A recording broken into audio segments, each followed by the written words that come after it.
Nah, kalau kita balik lagi ke sistem peradilan, orang-orang yang ada di dalamnya tadi Prof. Hamid sebutkan ada hakim, ada pengacara di Ya, sana. oh iya. Dari kasus-kasus terakhir misalnya, biasanya kan pengacara itu dan panitera ini jadi pintu masuk. Karena tidak bisa hakim berkomunikasi, bertemu langsung dengan yang berperkara. Tidak juga. Kenapa? Hukumnya begitu. Banyak hal terjadi. Saya kasih contoh ya. Tahun lalu, saya kebetulan mengurus Yayasan Sosial Jenderal Yusuf di Al-Markas. Kami sudah menangkan sampai di kasasi. Masukkan penjara itu orang yang mengklaim tanah yayasan, tanah Pemda ya, masuk. Mereka PK. Sebelum dikirim berkas PK kan dibuat majelis dulu kan. Anggota majelis yang mau mengirim berkas ini ke Mahkamah Agung untuk PK datang ke saya. Hakim loh. Dia tahu saya ketua yayasan. Dan hebatnya ditemani oleh jaksa yang membela perkara ini. Jaksa negara kan. Dan minta uang. Langsung. Jadi tidak benar itu bahwa hakim tidak berhubungan langsung. Begitu rusaknya sekarang hakim kita. Rusak. Capek-capek kuliah 4 tahun, saya sedih loh kalau bicara soal mafia peradilan ini, Prof. Hamid. Nah, jadi bagaimana masih percaya terhadap sistem hukum? Sementara satu-satunya jalan yang bisa ditempuh saat ini, menyelesaikan banyak kasus adalah hukum, Prof. Itu yang saya sesali. Kenapa tiba-tiba komisi independen bernama KPK ini terbonsai secara sistematis. Dulu ada harapan kan? Ya toh? Yang menggulung banyak pengacara, hakim, itu kan KPK. Sekarang dengan posisi seperti ini apa bisa? Ya. Kalau Anda tanya saya, jujur, kalau saya Presiden Pak Prabowo, kesempatan sekarang menjadi pemimpin, menghentikan semua ini. Caranya? Tegas saja.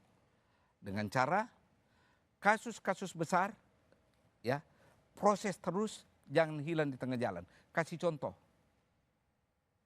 Kita mau spesifik, misalnya kita ambil sebagai unit analisa perkara kasus PIK yang sangat heboh kan, sampai ke mancanegara. Teruskan, panggil pemiliknya. Jangan hanya receh-receh manajemen dipanggil, pemilik, supaya orang tahu.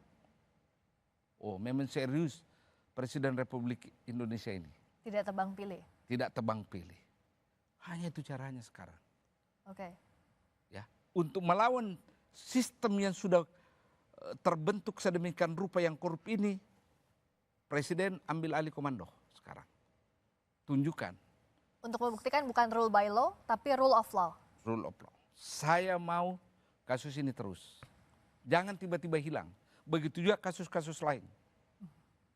Sehingga hakim tahu bahwa Presiden Republik Indonesia, pemimpin tertinggi kita ini tidak main-main. Ya. Kalau tanpa dengan itu, sudah.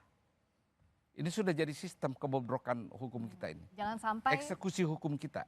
Okay. Law enforcement kita sudah bobrok sekali.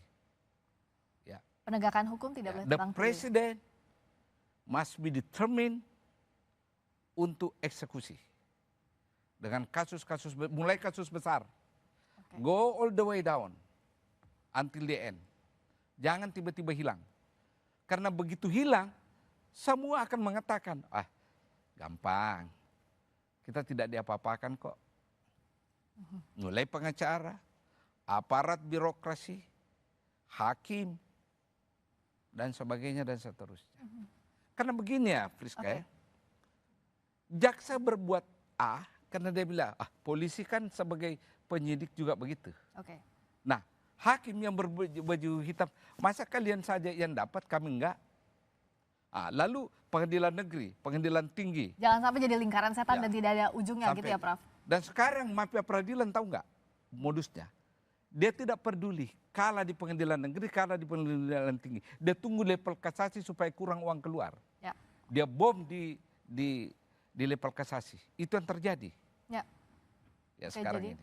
Jadi hukum harus tegas, tidak boleh tebang pilih. Oke gas, jangan omong-omong doang gitu ya, Ya. Prof. Hamid Awaludin. Terima kasih.